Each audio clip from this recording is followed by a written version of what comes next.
Die alkohole vorm 'n homoloë reeks.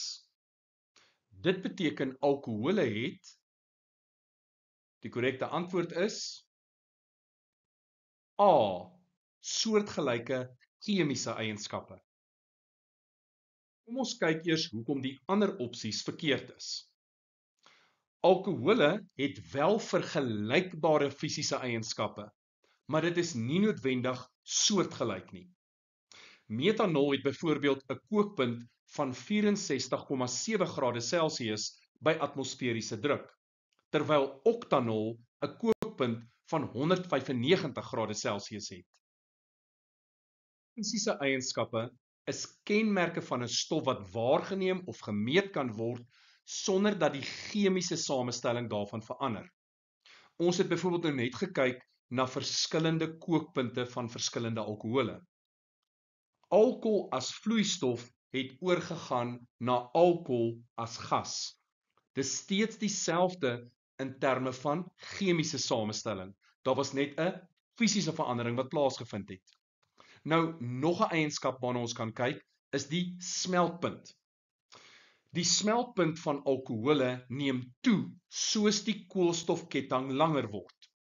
Kortketting alkohole, byvoorbeeld metanol en etanol, het laer smeltpunte en is vloeistowwe by kamertemperatuur. Langketting alkohole, soos dodekanol, kan wasagtig of solied wees.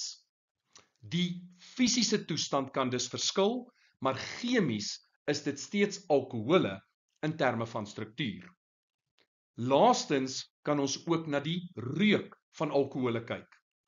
Kortketting alkohole het 'n skerp, kenmerkende alkoholreuk. Soos die ketting langer word, word die reuk minder skerp en meer olieagtig. Metanol het 'n molekulêre formule van CH4O, terwyl etanol sin C2H6O is. Molekulêre formules is dus nie dieselfde in dieselfde homoloë reeks nie. Wat wel dieselfde sal wees, is die algemene formule. So kom ons kyk na die algemene formule van alkohole en dis maklik om te onthou. Hierdie eerste deel, CnH2n+2, dit is natuurlik die algemene formule van die alkane. En wat doen ons? Ons plaas bloot 'n suurstofatoom aan die einde. As verskillende alkohole nie dieselfde molekulêre formule het nie, sal hulle ook nie dieselfde struktuurformule hê nie. Hier sien jy ook metanol en etanol se struktuurformules wat verskil. Alkohole behoort tot dieselfde homoloë reeks. En verbindings wat tot dieselfde homoloë reeks behoort, het soortgelyke chemiese eienskappe. Nou wat beteken dit? Dit beteken dat stowwe wat aan dieselfde homoloë reeks behoort, soos alkohole in hierdie geval, op dieselfde wyse chemies sal reageer en soortgelyke stowwe sal vorm.